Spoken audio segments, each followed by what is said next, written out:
성경은 말세에 하나님께서 모든 하나님의 성도들에게, 만민에게 하나님의 영을 부어주실 것이라고 약속을 하셨습니다.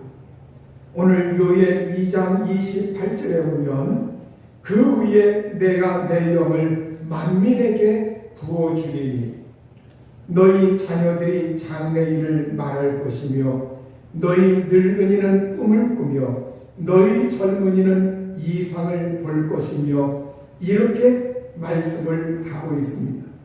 오늘 이 말씀 요엘서 2장 28절 그리고 오늘 본문 32절까지의 이 모든 말씀은 오순절 성령 강림과 종말의 징조에 대하여 그리고 하나님께서 우리 주 예수 그리스도를 통하여 모든 만민에게 복음이 전파되어 구원함이 있을 것이라고 오늘 성경은 말씀을 하고 있는 겁니다.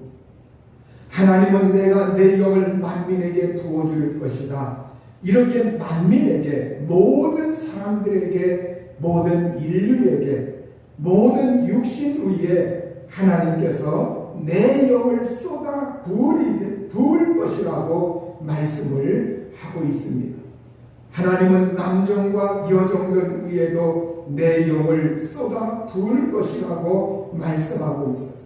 하나님은 오늘 이 하나님의 성령을, 하나님의 영을 부어주실 때 나라와 민족과 계층과 남녀, 신분, 위에 아래 상관없이 모든 믿는 자들에게, 예수 그리스도를 믿는 자들에게 성령을 부어주시겠다고 말씀하고 있습니다. 하나님의 성령은 차별하지 아니하고 믿는 자들 누구에게나 차별하지 아니하고 성령이 오실 것이라고 말씀하고 있습니다. 30절에 보면 하늘과 땅에는 하나님께서 이적들을 주시는데 피와 불과 연기 기둥이 있을 것이라고 말씀하면서 31절에 크고 두려운 여호와의 날이 오기 전에 해가 어두워지고 달이 핏빛같이 변할 것이라고 말씀을 하고 있어요. 천체의 변화, 종말적인 심판의 전조가 있을 것이라고 이렇게 말씀하고 있어요. 성령의 강림과 그리고 이때로부터 시작하여 종말이 시작된다고 하는 것, 이것을 말씀하시면서 예수 그리스도의 재림과 이것을 연결을 하면서 마지막 종말에 심판의 전조가 나타날 것이다, 이렇게 말씀하고 있습니다. 여러분, 전쟁과 전쟁의 소문, 민족과 민족, 그리고 나라와 나라의 그러한 여러 적대시하는 그러한 속에서 전쟁의 소문과 재앙들과 재난들과 또 천체의 여러 그러한 징조를 통해서 마지막이 가까이 임박해 있다고 하는 것, 이러한 것을 성경은 우리에게 경고성으로 말씀을 하고 있습니다. 우리가 이 세상에 자연재해나 여러 가지 징조가 나타날 때 어떠한 것은 우리가 그러한 것이 자연적인 어떠한 현상에 의해서 일어나는 것도 있지만 어떠한 것은 하나님께서 분명히 사람들에게 일깨우시기 위해서 경고성으로서 하나님께서 이 세상의 자연 모든 만물들, 일어나는 일들, 그러한 것들을 통해서 하나님은 그의 종말이 가까웠다고 하는 것, 사람들에게 준비해야 된다고 하는 것, 이것을 일깨워 주시기 위해서도 하나님은 또한 일이 있을 것이라고 말씀을 하고 있습니다. 크고 두려운 여호와의 날이다, 이렇게 말씀하고 있습니다. 베드로는 오순절날 바로 설교의 말씀을 통해서 사도행전 2장에서 이 요엘서의 말씀을 인용을 하면서 그가 설교를 하고 있어요. 요엘서의 말씀을 사도행전 2장 16절에서 21절에 보면 이는 곧 선지자 요엘을 통하여 말씀하신 것이니 일러스되 하나님이 말씀하시기를 말세에 내가 내 영을 모든 육체에 부어주리니 너희 자녀들은 예언할 것이요 너희 젊은이들은 환상을 보고 너희 늙은이들은 꿈을 꾸리라. 그때에 내가 내 영을 내 남종과 여종에게 부어주리니 그들이 예언할 것이요 또 내가 위로 하늘에서는 기사를 아래로 땅에서는 징조를 베풀리니 곧 피와 불과 연기로다. 주의 크고 영화로운 날이 이르기 전에 해가 변하여 어두워지고 달이 변하여 피가 되리라. 누구든지 주의 이름을 부르는 자는 구원을 받으리라. 이렇게 오순절날 성령이 강림하셨을 때 이 성령의 임재, 성령이 부어진 것, 이것을 요엘 선지자가 하나님의 말씀을 받아서 오늘 우리 성경 말씀 요엘 2장 28절 이하에 말씀한 그 내용의 말씀을 이 베드로가 언급을 하면서 이 요엘 선지자의 말씀이 오늘 우리에게 응해지고 있다, 이것을 상기시켜 주고 있어요. 그런데 오늘 여기에 보면 하나님이 말씀하시기를 말세에 내가 내 영을 모든 육체에 부어주리니 이렇게 말씀하고 있습니다. 성령의 강림과 더불어 말세도 시작이 됐다고 하는 것, 이것을 성경은 우리에게 경고를 하고 있는 것. 그렇기 때문에 바로 이 요엘서에서는 크고 두려운 여호와의 날이 오기 전에 이렇게 말씀을 하고 있고, 사도행전 2장에서는 바로 사도 베드로가 그 말씀을 전해줄 때 주의 크고 영화로운 날이 이르기 전에 해가 변하여 어두워지고 달이 변하여 피가 되리라. 이렇게 구약에서는 바로 정말 그 날이 크고 두려운 여호와의 날이다, 이렇게 말씀을 하고 있고, 신약에서는 주님의 크고 영화로운 날이다, 이렇게 말씀을 하고 있어요. 바로 이 심판의 날은 양면성이 있다고 하는 것을 말씀하고 있는 겁니다. 이 심판의 날, 예수 그리스도 재림의 날, 이 세상 마지막 그 날은 바로 구약에서 말씀하고 있는 것처럼 어떤 이에게는 크고 두려운 날, 정말로 두렵고 떨리는 날이요, 어떤 사람에게는 이 날이 주님의 크고 영화로운 날이라고 이렇게 정말로 환호성을 외치면서 간구하면서 그 날을 맞이하는 사람도 있을 것임을 말씀하고 있습니다.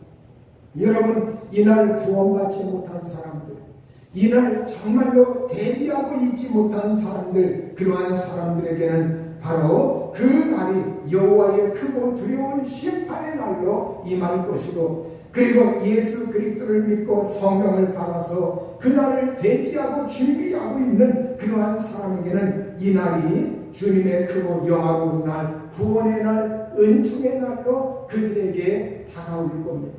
여러분, 우리가 집안에서도 집안에 자녀들이 이렇게 집안을 잘 정돈하고, 그리고 그날 자기가 할 일을 해놓고 또 숙제도 해놓고 그리고 사이좋게 지냈고, 그러면 저녁에 어머니나 아버지가 들어오실 때, 어머니가 아버지가 들어오실 때 그 어머니 아버지가 집에 들어오시는 거, 이걸 반길 겁니다. 환영할 겁니다.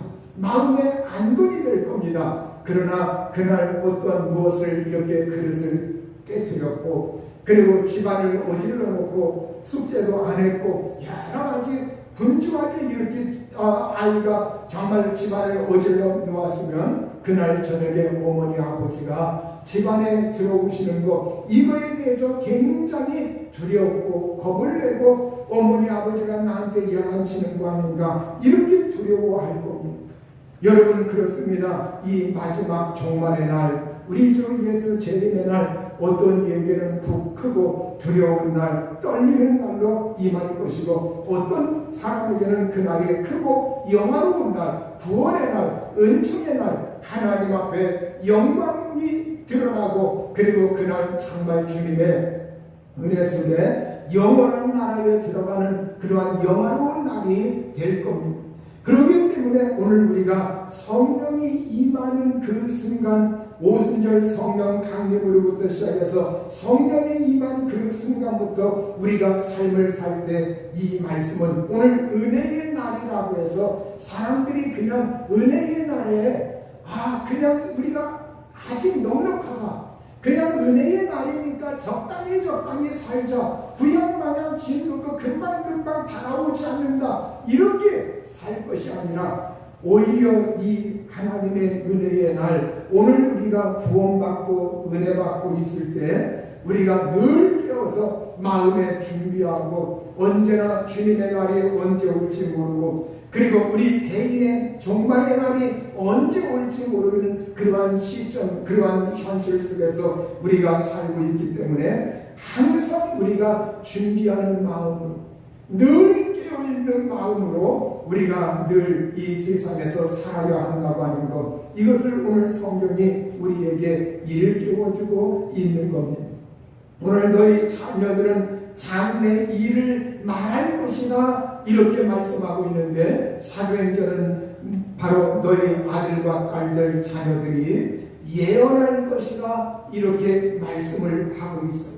여러분, 그러면 여기에 이 장래 일이라고 하는 것은 무엇을 말하고 있는 것이냐? 오늘 여러분 요엘서 2장 28절에서 32절에 보면 여기에 장래에 대해서 말씀하고 있어요. 이 장래라고 하는 것, 미래라고 하는 것, 그건 뭐냐? 종말이다 이거예요. 종말에 대하여 종말이 있다고 하는 것, 그 종말이 있다고 하는 것, 그걸 너희 아들과 딸들이 바로 그것을 예언할 것이요, 그것을 말할 것이다, 이렇게 말씀을 하고 있어요. 우리가 사람들이 예언이라고 하면 사람들이 대개 미래를 예측하는 것, 미래를 내다보는 것, 어떤 개인의 운수를 점쳐주는 것, 이런 것을 자꾸 오늘날 예언이라고 이렇게 사람들의 의식 속에 그것이 자리 잡고 있습니다. 그러나 여러분, 성경은 예언에 대해서, 성경의 예언의 관점이 이스라엘 역사와 그리고 이스라엘 주변, 이스라엘과 관계되는 그 당대 구약에 전개될 때 그 관계되는 주변 나라들과 그리고 왕들과 그 하나님의 역사가 전개될 때 예수 그리스도 오시는 그 길에 대해서 예언을 해놓았고, 이제는 예수 그리스도가 오셔서 그걸 이루셨고, 그리고 이제는 앞으로 예수 그리스도가 또 오실 것이다, 이거에 대해서 집중하고 있기 때문에 우리 사람들에게 앞으로 우리에겐 이 지구에 종말이 있을 것이다, 종말이 있기 때문에 우리가 이 세상에서 어떻게 살아야 하는가, 그거에 대해서 우리가 이를 배우고 경각심을 갖고, 그래서 사람들이 이 세상에서 예수 그리스도가 재림을 하실 것이다, 종말이 있을 것이다, 이걸 언제나 의식하고 살아가는 사람과 그렇지 않은 사람하고는 삶의 자세나 태도가 다르다는 겁니다. 여러분, 오늘 이 요엘서의 말씀은 바로 그 날이 이르기 전에 하늘에서 정말로 피와 불과 연기 기둥이 있을 것이고, 그러한 날이 있을 것이다. 그리고 해가 변하여 어두워진다, 달이 변하여 피가 된다, 연기 기둥이 있을 것이다, 이렇게 말씀하고 있습니다. 이걸 여러분 마태복음 24장에서는 우리 예수님께서 예루살렘 성전의 그 종말과 그리고 그것이 무너지는 것과 그리고 예수께서 이어서 종말에 대해서 말씀하실 때 이 말씀을 예수님께서 하셨습니다. 마태복음 24장에서 예수께서 하신 말씀이에요. 여러분, 이 말씀이 요엘서에도 기록이 되어 있고 예수님께서 말씀하셨고, 오늘 이 사도행전에서 오순절날 성령이 강림하는 그 순간에 베드로 사도가 입을 열어서 이 말씀이 응해지며 앞으로 이것이 있을 것이라고 말씀하고 있습니다. 그래서 예언이라고 하는 것은 신학에서 옛날 초기 때는 예언이라고 하는 글씨를 쓸 때 미래 예자를 썼습니다. 그러나 요새는 신학에서 이걸 정립해가지고 아니다, 이 개인의 어떤 미래를 점치고 운수를 점치고 이걸 말해주는 것이 아니라 이 예언이라고 하는 것은 말씀을 맡았다, 말씀을 맡았다. 말씀을 맡았다. 우리가 여러분 은행에 돈을 맡기는 걸 예금이라고 합니다. 그 예자는 미래 예자가 아니라 맡긴다는 의미의 맡길 예자입니다. 마찬가지로 예언이라는 걸 옛날에 세상에서는 미래 예자를 사용하고 있지만 오늘날은 기독교에서 미래 예자를 쓰는 것이 아니라 맡길 예자를 써서 말씀한 자, 말씀을 맡았다. 말씀을 맡았다. 그래서 구약의 예언자들이 말씀을 맡았죠. 하나님의 말씀을 받아서 그 말씀을 맡아가지고 그 말씀을 대언해 준 겁니다. 그 말씀을 전해 주었어요. 여러분 오늘날도 마찬가지로 예언이라고 하는 것, 우리 예수님을 보십시오. 예수님이 어떤 사람을 축복하거나 기도해주고 다독여주고 격려해주고 치료해주고 할 때 그에게 너 예언의 말씀이 임했다. 너에게 예언이 이르렀다. 그러면서 너 미래에 이렇게 될 것이다. 미래에 너에게 이런 일이 일어날 것이다. 예수님의 그 복음의 행적 중에서 그러한 것이 한 군데라도 일어나 보세요. 한 가지도 없습니다. 한 가지 합니다. 예수님이 미래에 대해서 말씀하시는 건 종말에 대해서 그분께서 오시는 그 종말에 대해서 말씀을 하셨지 어떤 개인의 원수를 청천한다 이러한 것을 예수님이 말씀하고 있지 않습니다. 그래서 오늘 여기에 아들과 딸들 이걸 장래일을 말한다 예언한다 이것은 바로 하나님의 말씀을 맡아서 이제는 우리가 예수를 믿고 성령을 받으면 여러분 거기에서 한 차원이 열립니다. 아 종말이 있구나. 이 세상이 끝이 아니구나. 전부가 아니구나. 이 세상에 반드시 언젠간 종말을 구하고 새하늘과 새 땅이 오는구나. 그러면 내가 이 세상에서 어떻게 살아야 하는가? 예수 모르는 사람들이 있는데 어떻게 하나? 그들도 천국에 가야지. 그래서 그들에게 자기 주변 사람들에게 내가 믿은 이 예수님, 내가 구원받은 이 사실, 내가 알고 있는 이 예수님, 내가 성령받은 이 체험, 이걸 혼자만 간직하는 것이 아니라 이때부터 예수 믿고 구원받고 이제는 내가 믿음으로 하나님의 말씀을 알았으니 이 말씀을 다른 사람들에게 나눈다는 거예요. 이 말씀을 다른 사람들에게 권면하는 겁니다. 이 말씀을 말하는 겁니다. 당신도 예수 믿으시오. 당신도 예수 믿으라고, 친구도 예수 믿으라고 자기가 믿은 그 체험을 자꾸 말하는 겁니다. 그걸 성경 말씀 그리고 하나님 말씀 이 지식이 좀 더 불어나면 그거를 인용을 하고 그러면서 자꾸 이렇게 그 주변 사람들에게 믿음을 북돋아주고 하나님의 말씀을 들려주고 그 말을 자꾸 하는 것 이게 예언이고 더 나아가 설교의 말씀을 하는 것 이것도 또한 예언에 속합니다. 그래서 오늘 이 예언이라고 하는 것은 장래일에 대해서 주로 성경에서 말씀하고 있는 이 장래일은 종말을 지칭하고 있고 예수 그리스도의 재림을 말하고 있어서 우리가 이 세상에서 어떻게 살아야 되나 이제는 우리가 준비된 자세로 살아야 되겠다. 그렇다고 해서 여러분 정말로 이 세상에 어떤 재림재림 부르짖으면서 이 세상에 일도 필요 없고 직장생활도 필요 없고 가정생활도 필요 없고 우리가 어디 정말로 어디로 가가지고 이딴 곳에 가서 어떤 섬에 들어가서 어떤 산속에 들어가서 그런 데서 공동체 생활을 하면서 우리가 그런 데서 살아야 되겠다. 그러한 것은 잘못된 것입니다. 성경이 그렇게 우리에게 말씀하고 있지 않습니다.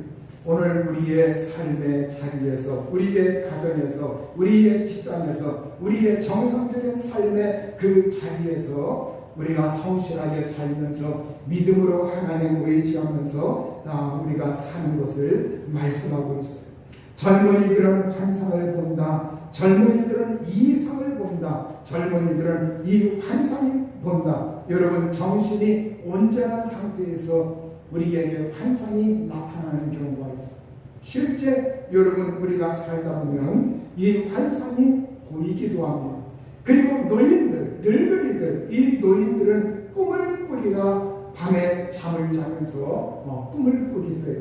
그런데 여러분, 이것이 딱 젊은이들, 늙은이들, 그리고 이것이 정말 자녀들 딱 구분되어 있는 것이 아니라 이러한 일들이 우리에게 넘나들면서 꿈과 환상과 비전, 그리고 우리가 하나님의 말씀으로 충만하여 이걸 우리가 자꾸 이야기하게 되고, 이걸 말하게 되고, 이걸 다른 사람에게 권면하게 되고, 그 말씀을 전해주게 된다고 하는 거예요. 여러분, 오늘 우리가 믿음의 신앙생활, 자신의 어떤 여러 영적 상태, 이러한 것들, 이러한 것이 꿈이라든가 환상이라든가 말씀을 통해서, 또 여러분이 성경 말씀을 읽으면서 이 성경 말씀 속에서 여러분에게 특별히 어떤 말씀이 임해요, 깨우쳐줘요. 이러한 말씀을 대할 때 이러한 것이, 어떤 말씀은 경고하는 말씀도 있을 것이고, 어떤 말씀은 위로하는 말씀도 있을 것이고, 어떤 말씀은 격려하는 말씀도 있을 것이고, 또 어떤 사람은 그 사람에게 사명을 북돋아주는 말씀도 있습니다. 하나님의 말씀, 꿈, 환상, 이런 것들이 있을 때 여러분, 우리는 우리 개인이 이걸 신앙에 있어서 잘 해석하고 그걸 삶에 잘 적용해야 합니다. 그렇지 않으면 마귀가 속삭이는 거에 의해서 때로는 내가 거기에 잘못 쓰이게 되고 판단을 잘못 내리게 돼요. 그래서 우리는 늘 성경적 기준, 성경적 검증, 그리고 이 모든 것이 하나님 앞에서 하나님께 영광이 되는가, 그리고 교회의 덕을 끼우치는가, 그리고 그 사람의 신앙을 붙잡아 주는가, 이러한 것이 아니고 그걸 허물어뜨리고 그걸 무너뜨리고 그러한 것이라고 할 것 같으면, 하나님의 영광을 가리는 것이라고 할 것 같으면 이것은 하나님이 우리에게 의도한 것이 아니라는 거예요. 여러분, 오늘 우리는 늘 이 세상에서 살아갈 때 우리 하나님의 성령 받은 사람에게도 때로는 마귀가 그 사람을 미혹하는 경우도 있어요. 세상의 유혹도 있습니다. 잘못된 생각도 있습니다. 그러하기 때문에 우리가 늘 이 세상에서 살아갈 때 하나님의 영광을 위해서, 어떤 사람들은 예언한다고 하면서 어떤 이렇게 교회당 옆을 지나간다든지 그러면서 자기가 갑자기 어떤 예언의 말씀이 임했대요. 그러면서 이 교회가 이렇게 건물이 화려하고 크고 사람들이 많아도 이 교회는 정말 신실한 신자가 한 명도 없다고 한다, 그런 말이 자기에게 임했다, 이런 말을 여러분 서슴없이 하는 사람들이 있어요. 근데 여러분, 저는 그런 사람들의 말도 들어봤고 이렇게 이야기도 들어봤는데, 여러분 참 얼마나 잘못될 수 있다는 거예요. 그러한 것들이 왜 자기 혼자 굉장히 자기를 신령한 것 같지만, 여러분 믿음의 공동체라든가 믿음의 어떤 거기에는 울부짖은 사람도 있을 것이고, 진실을 통한 사람도 있을 것이고, 회개한 사람도 있을 것이고, 죄지은 사람도 있을 것이고, 별별 사람들이 다 있을 텐데, 신실한 신자가 한 명도 없다고 하는, 하나님이 그래요. 하나님이 그래요. 어떤 주님의 종이 와서 메시지를 전했는데 저분의 그 교회당 거기엔 신실한 신자가 한 명도 없다고 한다. 이게 자기한테 임해. 그러면서 그걸 서슴없이 막 다른 사람들한테 말하면서 그 말들이 자꾸 퍼져나가서 그게 진짜 엉뚱하게 삼자들 해서 퍼져나가는 걸 이렇게 저는 이렇게 사람들하고 접하면서 들어본 적도 있어요. 여러분, 얼마나 사람들이 그러면 그 말을 듣다면 어떤 사람은 그렇구나, 실제 그렇구나, 거기는 다 잘못된 것입니다. 여러분, 하나님의 성령은 그렇게 역사하지 않습니다. 하나님은 그 성도들 한 사람 한 사람 부르시고 세우시기 위해서, 비록 거기에는 여러 사람들이 있지만 그럼에도 불구하고 예수님은 그 사람들을 위해서 피를 흘리셨고, 하나님의 성령은 그 사람들을 거룩하게 하셨고, 하나님은 그 사람들의 예배를 통해서 영광을 받으시고 있고, 하나님은 그 사람들을 통해서 주의 영광을 드러내는 거예요. 그렇기 때문에 오늘 우리가 사람들이 오늘 예언하면서 이것을 마치 정말로 모든 걸 판단하듯이 그런 말들을 우리가 정말 조심하고 성경에서 교회의 덕을 세우기 위하여 교회의 덕을 세우고 다른 사람의 신앙을 붙잡아주고, 그래서 우리가 지혜 있는 사람이냐 지혜가 없는 사람이냐 보면 우리가 다른 사람의 앞에서 어떤 말을 하느냐 이걸 보면 알 수가 있어요. 어떤 사람에게 그냥 툭 한마디 했는데 그 사람은 그게 상처가 되고 굉장히 받아들일 만한 여유가 없어가지고 끙끙거리면서 신앙생활에 뒤로 처지는 사람들이 있어요.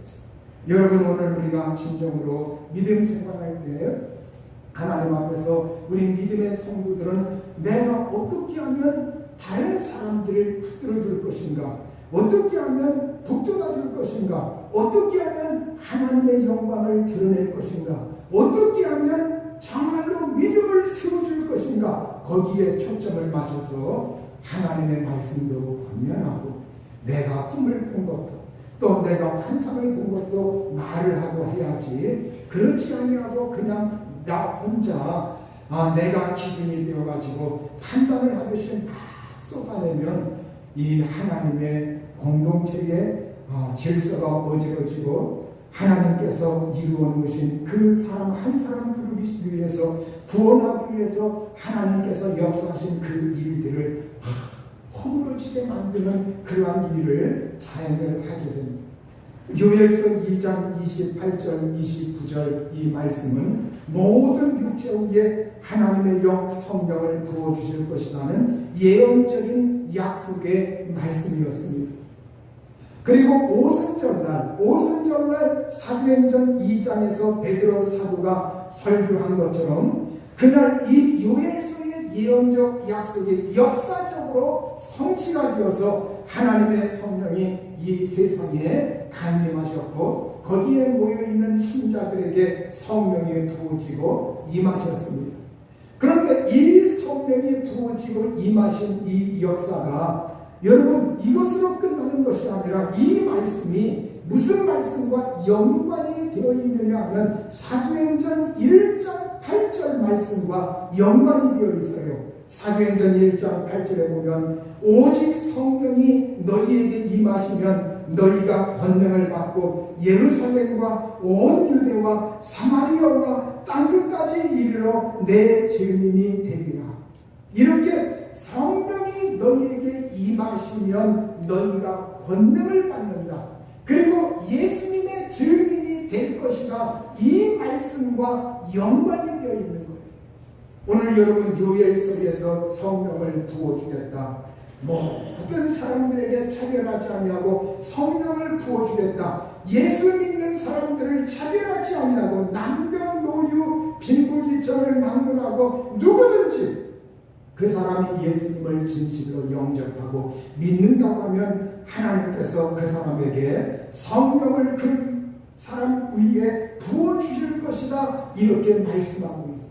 성령이 부어진다. 이건 지난번 디도서에서 지난주에 디도서에서 말씀하고 있는 우리에게 성령이 부어지고 성령이 새롭게 해져서 우리가 그 구원의 역사를 이루어가는 그런 측면하고 조금 다른 측면입니다. 오늘 이 말씀은 그거는 우리가 구원과 그 사람의 내적인 새로워짐과 그 사람의 인격과 그러한 부분을 그러한 측면을 다루고 있는 말씀이고, 오늘 이 요엘서 2장 28절 29절 그리고 사도행전 1장 8절의 이 말씀의 측면은 그런 측면이 아니라 여기는 주로 하나님께서 우리에게 성령으로 임하셔서 성령이 부어지셔서 우리에게 능력이 임하고 권능이 임하고 그리고 우리를 하나님의 그 사람들로 준비시켜가지고 정말 우리에게 성령의 부어진 능력이 임하는 그러한 쪽하고 연결되는 말씀입니다. 그래서 오늘 우리에게 하나님의 성령이 능력으로 우리에게 임하시고 우리에게 부어지고 역사하면 오늘 여러분 우리가 하나님 말씀으로 다른 사람들에게 권면하고 말하는 것 꿈과 환상 이뿐만이 아니라 오늘 예수님께서 우리에게 언급하셨던 말씀, 성령이 너희에게 임하시면 능력, 권능을 받고 내 증인이 될 것이다. 예수 증인이 될 것이다. 이 예수님을 증언하는 그러한 증거자, 증인으로서의 삶을 살 것이다. 이 측면에 강하게 부각되어 있는 말씀입니다. 그래서 오늘 이 증인이 된다고 하는 것은 원어에 보면 미래 시제로 나의 증인들이 될 것이다, 이렇게 말씀하고 있는데, 오늘 여기에 성령 부어준 거, 이건 단회적인 거, 이례적인 거. 우리가 정말 하나님의 성령이 우리에게 부어져요.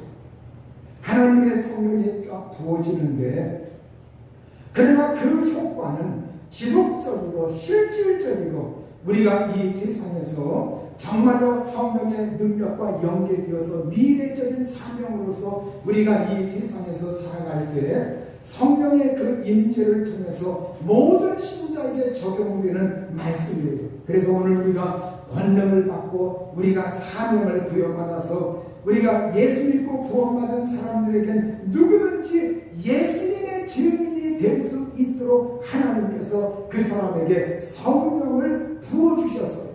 여러분, 그래서 오늘 우리가 예수님의 증인 역할, 예수 그리스도 죽으셨다, 살아나셨습니다, 부활하셨습니다, 예수님 오실 겁니다, 믿어야 됩니다, 구원받아야 됩니다, 이걸 증언하고 이걸 증거하고 이걸 말하게 되는데, 이게 미래 시제이지만 성령 받고 성령이 부어지고 성령이 임한 그 순간부터 우리가 이제는 어떻게 하느냐, 우리의 삶 속에서 그러한 삶을 살아야 된다, 그런 삶을 살아야 된다, 이걸 우리에게 깨우쳐주고 있는 겁니다.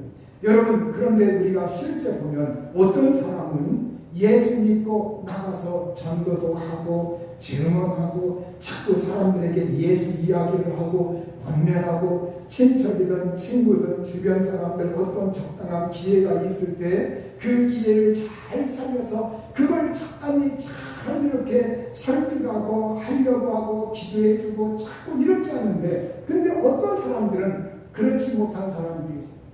그냥 티내지 않으려고 하고, 내가 이 말하면 저 사람 기분 나쁜데, 예의에 어긋나는데, 그러면서 이야기하지 않는 사람들이 있어요. 이건 왜 그러느냐, 하나님의 성령이 임하셔서 그 권능을, 능력을 받았는데 왜 그걸 드러내지 못하느냐 하면 이유가 있어요.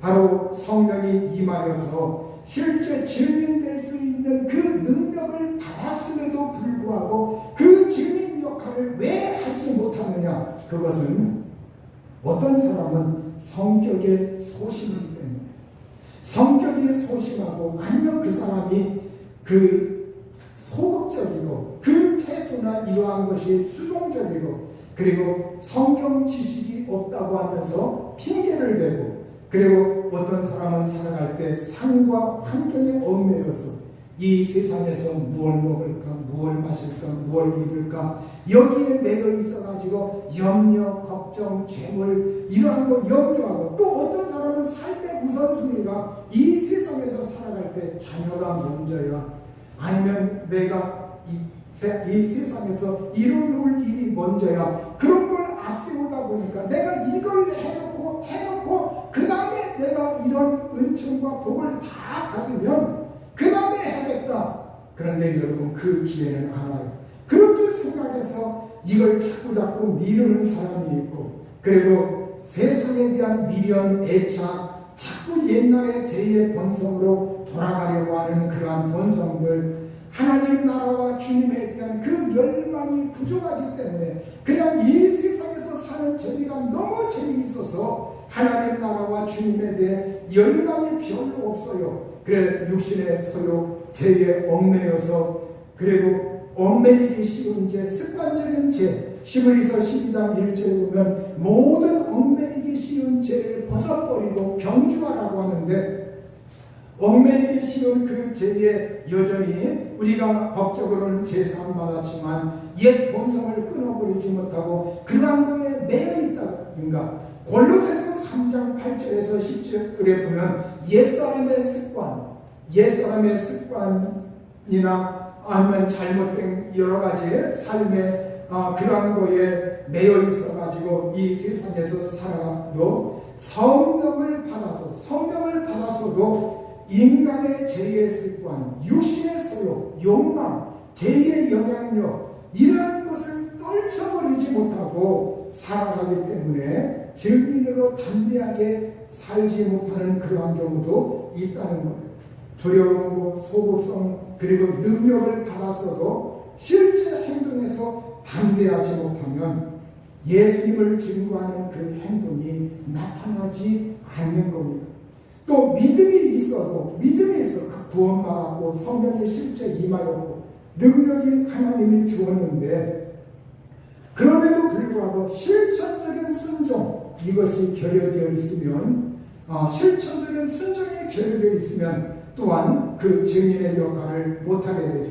성령은 임하셔서 그 사람에게 권능을 주었지만 신자 개개인의 자기 의지, 자기의 의지와 자기의 순종이 연결되어야만 하나님이 능력 주신 것 그것이 거기에서 효력을 발생하기 시작하는 거예요. 그렇지 않으면 여러분 구원도 그렇지 않습니까? 내가 구원받았다. 그러면서 내가 구원받았다. 그리고 현재의 옛날 내가 구원받았어. 그리고 현재 예배하지 않고 교회 나가지 않고 그냥 문 닫아두고 내가 알아. 그냥 머리로만 끄덕거리고 실제 내가 거기에 믿음을 받지 않냐면 내가 실천하지 않냐면 예전에 실제 하나님이 그 사람을 예수 안에서 부르고 그것이 사실이었어도 그 효력이 과연 나타나느냐 이 말이에요.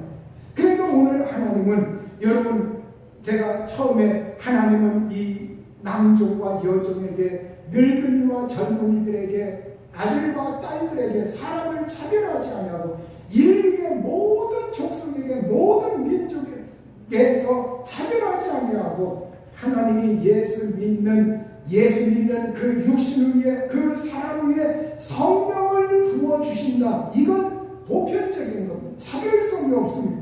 어떤 사람은 특출나기 때문에 부어주고 너는 안 될 것 같으니까 안 부어주고 이것이 아니라 하나님은 우리가 구원받을 때 모든 사람에게 성령을 부어주셨습니다.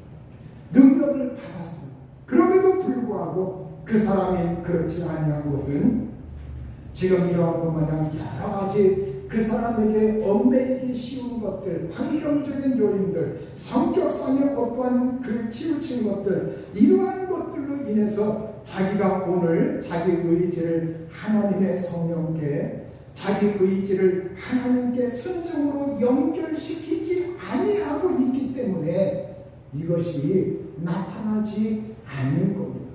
여러분 어떤 사람들이 한번 전도하려고 해보십시오. 여러분 목회자는 전도가 자동적으로 나오는 줄 아닙니다. 전도 한번 하려면 저도 사람들 앞에서 부끄러움도 있고 저 사람이 어떻게 생각을 하려나 어떻게 받아들이려나 내 속에서 갈등이 일어나요. 내적인 싸움이 일어나 할까 말까 어떤 기회가 있을 때 그냥 내가 스쳐 지나갈까 아니면 예수님 이걸 빨리 내가 말을 하고 지나갈까 이게 내적으로 순간적으로 교차하면서 지나갑니다. 그러다가 어떤 경우에는 그냥 지나쳤으면 나중에 후회해. 내가 왜 그 순간 말을 못하고 왜 그 순간 그 사람을 보았을 때 예수 믿으라고 권면할 걸 왜 내가 그때 그 말을 못했는가 왜 내가 그 기회를 잃어버렸는가 아무리 후회해도 이미 기회는 지나갑니다. 그러니까 오늘 우리가 성령의 능력이 임하였다 할지라도 이게 그냥 자동적으로 그냥 나오는 것이 아니라 우리가 내 의지를 그래서 사도 바울도 하나님 앞에서 내 모든 높아진 걸 다 내가 그걸 꺾어버려서 그리스도에게 복종시키고 그 나 자신을 그리스도에게 복종시킨다고 바울도 끊임없이 자기 자신을 훈계하면서 자기 자신에 대해서 자기 자신을 자꾸 주님께 순종시키는 그 믿음을 바울이 전하면서 그걸 자기 자신을 믿음을 강화시킨 것처럼 오늘도 우리들도 정말로 이 제2의 지배 아니면 옛사람 그리고 얽매이기 쉬운 죄 그리고 인간적인 여러 가지 소심함 그리고 이 세상의 염려, 걱정 이런 거 다 내려놓고 오늘 나에게 하나님의 기회가 주어졌을 때는 내가 미련 없이 예수 그리스도를 말하고 예수님을 전하고 예수 그리스도를 말할 수 있는 그걸 친구들이든지 주변 직장에서 사람이든지 아니면 내가 대하는 어떤 사람이든지 이런 사람들에게 내가 해야 되고 입을 벌려야 되겠다 할 때 그때 하나님께서 여러분을 사용하시고 도와주시는 줄로 믿습니다. 여러분 오늘 우리가 성령 충만과 연결되도록 오늘 이제 우리는 하나님의 능력이 임하였고 오순절 성령이 임하신 것처럼 우리 각인이 예수 믿는 순간에 우리에게 성령이 부어졌고 하나님의 능력이 임하였는데 이것이 효과를 발휘하려면 이제는 우리는 성령 충만은 우리가 한 번 끝나는 것이 아니라 예수 믿고 나서 이것이 우리가 계속적으로 끊임없이 충만해져야 할 그런 의무가 우리에게 있어요. 그래서 하나님의 성령으로 충만하게 해달라고 내가 하나님께 간구도 하고 기도도 하고 성령 충만을 사모하고 내가 정말로 하나님의 말씀을 대하면서 읽고 묵상하고 간구하면서 성령 충만을 위해서 내가 하나님 앞에 기도하고 간구하며 내어달릴 때 하나님은 우리에게 하나님의 그 강한 능력이 임하여서 이것이 증인되는 것뿐만이 아니라 저와 여러분에게 있는 몸의 연약함, 질병, 그리고 원수 마귀의 직접거리는 이 모든 세력들을 하나님의 성령의 능력이 임하여서 이것이 폭발적으로 다이너마이트가 터지듯이 정말 여기에 불이 붙고 역사할 때 그때 하나님의 능력, 그 권능으로 인해서 마귀의 그 모든 시험으로 분쇄해버리고 내 몸에 다가오고 있는 질병들, 그 모든 연약함들도 하나님의 성령의 능력으로 강해져서 치료받고 능력이 임하여 여러분에게 생명이 임하고 그리고 더 나아가 우리 모두 다 하나님께 영광을 돌려드리면서 그분을 우리가 이 세상에서 드러내고 아직도 예수 모르는 사람에게 예수님을 전도하고 증언하는 심령들이 될 수 있기를 우리 주의 이름으로 축원합니다. 이 시간 우리 합심해서 기도할 때 하나님 우리에게 성령 충만하게